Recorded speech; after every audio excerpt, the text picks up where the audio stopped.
Continuing with Joe Garagiola's Baseball is a Funny Game. And we continue now. We're right in the middle of Chapter 7, The Loners, about umpires. In his instructions to umpires, National League President Giles gives two fundamentals in 6 words: quick to think, slow to anger. Bill Clem was both. One day, to the surprise of all fans and players, Clem threw Pie Traynor, the great third baseman, out of the game. To see Traynor argue was a rarity, and he was a man who never used bad language on the field.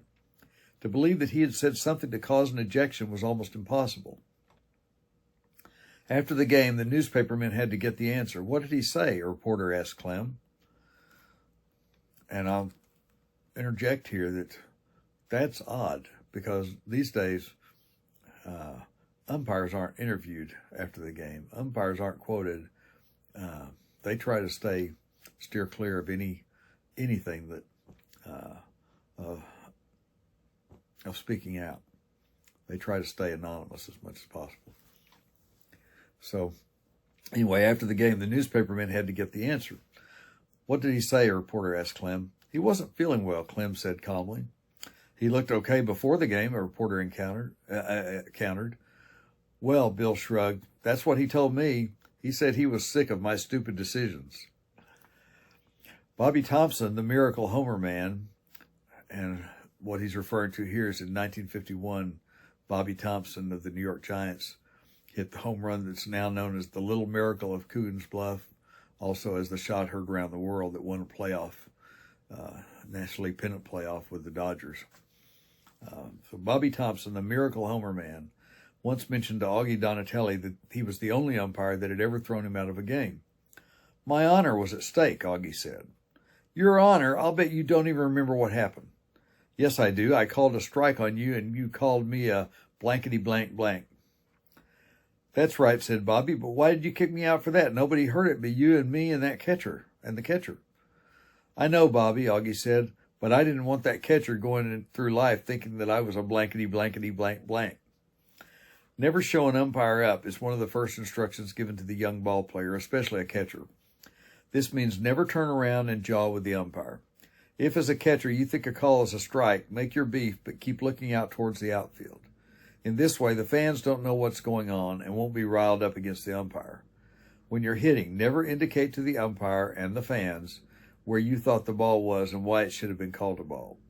If you're a pitcher, don't stare in at the umpire. Frankie Robinson, the Cincinnati slugger, once got an early shower.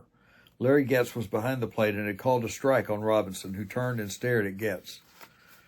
"What are you looking at? What are you looking at? Get in there and hit. What are you looking at?" "Nothing," said Robinson. "When I look at you, I ain't looking at nothing." Umpire Babe Pinelli says that there are 3 kinds of kickers among the players: the chronic kicker, the from-the-heart kicker, and the alibi kicker. To the chronic kicker, according to Pinelli, the other fellow is always out and no strike is ever a good one. The guy who kicks from the heart only squawks once or twice a year. When he does, you know it's because he feels he really has a beef. The alibi kicker tries to take the heat off himself. He squawks on that third strike right down the middle. Pinelli believes that umpires can be classified too. The first category of umpires, says Pinelli, is the one with a chip on his shoulder, always threatening to throw somebody out of the game and never giving the player a chance to let off steam. The second type of umpire is the one who works from the heart but doesn't have enough ability to be a really good one. This umpire, says Pinelli, answers protests with, "I'm doing the best I can." Clyde McCullough, the Cub catcher, told of the time he was behind the plate in a Sandlot game. Here comes a ball right down the middle. The hitter, a giant of a guy, took it, and Clyde thought it would be strike 3. He didn't hear anything from the umpire. Just then, the big guy turns around and asks, "What is it? What's the call?" "2, squeaked the umpire. "2? 2 what?" "Too close to call." The third type of umpire is the one baseball needs, and for the most part, baseball has. This umpire lets the player blow off steam and gives him an answer without getting antagonistic. He commands the respect of the players. As Larry Getz said, "I don't care if they like me as long as they respect me." With Beans Reardon, you were allowed to let off steam. If you got a little too excited and maybe a cuss word crept in, he wouldn't bounce you. He would come back with his own barrage. Ford Frick, then president of the National League, once called Beans in on the carpet for cussing out ball players. They cussed me out. Why shouldn't I cuss them back? Beans replied. Put them out of the game was the advice given by Mr. Frick. If I did that, Beans protested, I'd have to sit up half the night making out reports. It's easier just to cuss them right back. Among the most famous of the umpire and manager debates were those between Beans Reardon and Frankie Frisch. To be catching when Reardon was behind the plate and Frisch was coaching at third base was a front row seat to a great performance. In Pittsburgh, while Frisch was managing, he and Reardon were having one of those days. 2 or 3 decisions had gone against Frisch, and he thought his club was being hurt. Then came a close play at third. In those days, there were only 3 umpires in a ball game, and the man behind the plate had to hustle down to make the call at third. Up went Beansy's right arm, and another Frisch man had bit the dust. Well, now it started. Frisch, coaching at third, really lit into Beans. After Frisch had let off his steam, Reardon stopped him cold. I know it's hot out here. You're having a rough day, and you want me to kick you out. Well, I don't care what you say. You're staying. If I have to stay, you stay. Frisch went back to the coach's box. The third out was made, and now the clubs were changing sides. To get from third base to the Pittsburgh dugout, Frisch had to walk by home plate. He stopped. Beansy boy, I'm going into the cool of the dugout. I want to enjoy myself. Have you got a cigar? A cigar? A cigar? What would I be doing with a cigar? That was the opening Frisch hoped for. You called that last play like a cigar store Indian, and I thought sure you would have one. Jimmy Dykes also has to go down as one who always had a word or 1,000 words for the men in blue. Personal observation here. I remember Jimmy Dykes. He was one of the coaches, I think the third base coach, if I remember right, for the Kansas City A's in the mid-'60s or early 60s when we were there.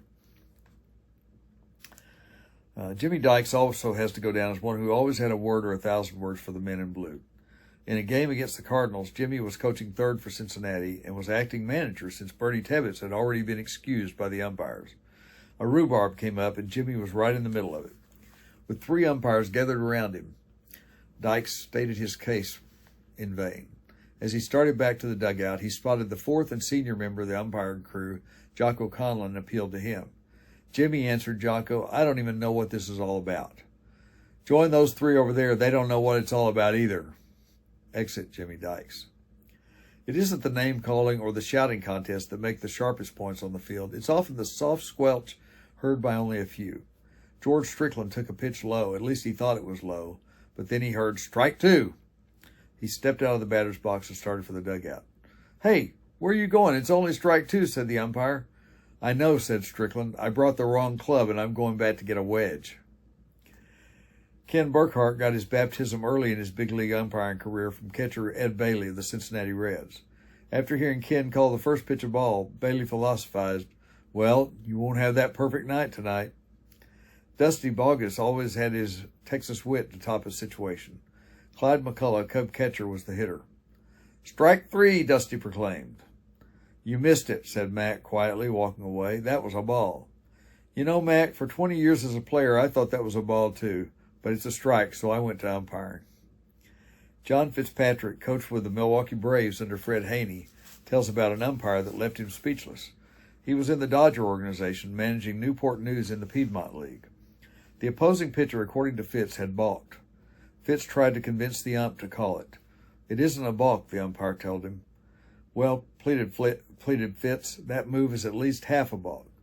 I'll buy that, said the ump, and I'll send your runner halfway to second. Nick Altrock, coaching for the Washington Senators, always had an answer for the umpires. The late Bill McGowan told this one. Several calls had gone against Washington, and Altrock had discussed each one with McGowan. In the sixth inning, a foul ball was hit into the stands. McGowan looked back and saw a woman being carried out on a stretcher. He asked Altrock, coaching at third, if the ball had hit her. In a voice loud enough to be heard in the next county, Nick yelled, No, you called that last one right, and she fainted. The benches are constant sources of irritation for the umpires. I have heard more than one umpire say that a guy playing has a legitimate beef. But I ain't taking nothing from that loudmouth on the bench who plays once a year and is on the club because he's got a good pair of lungs. It is like the sniper you can't see. The umpire can't know the voices of all the players. Besides, the players disguise them. In some dugouts, like St. Louis, a bench jockey can hide under the bench. You can hear him, but you can't see him. If the umpire tries to find him, he's accused of having rabbit ears. Looking into the dugout after a good needle has been given, the umpire sees a picture that could go on a Christmas card. 25 grown men looking like 25 angelic choir boys. If it is his team that is doing the jockeying, the catcher remains silent. If it's the opposition, he repeats the phrases to make sure the umpire doesn't miss any. Clearing the bench is a drastic move. When it is necessary, it clearly indicates, says Larry Getz, that the manager has lost control over his players. Getz believes that managers should be ejected before players. People come to see the players. Nobody ever bought a ticket to see a manager. If you put a manager out while his team is winning, it really doesn't matter. And if you put him out while his team is losing, it often strengthens the club. Among the many complaints against umpires is that they let some players get away with things they won't take from others. Johnny Temple, the Cincinnati second baseman, tells about one of his very first times at bat. Larry Getz called a strike on me, and I let him have it good, says Temple, and he told me I was out of the game. That really burned me up, and I asked him why he let other ball players argue but throws me out. Getz answered, I don't mind it when the Lions and Tigers get on me, but when the Nits and Nats get on me, it's too much. A good umpire umpires the ball, not the player. The umpire doesn't care if a black arm throws it to a Catholic catcher to fool a Jewish hitter.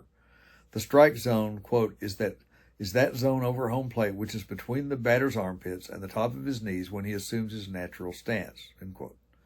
With every hitter, the strike zone may change, but never because of his record, disposition, previous experience, race, religion, or color.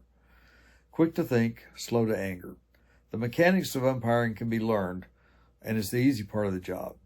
The umpire's approach to the game, his poise, and his understanding of human nature are the important things. If any of these are lacking, he might as well buy a ticket and sit in the stands. The umpire must draw the line at the right time so the word spreads around the league. Leave him alone. He's a good umpire. If he draws the line too soon, he becomes a chip-on-the-shoulder, rabbit-eared umpire.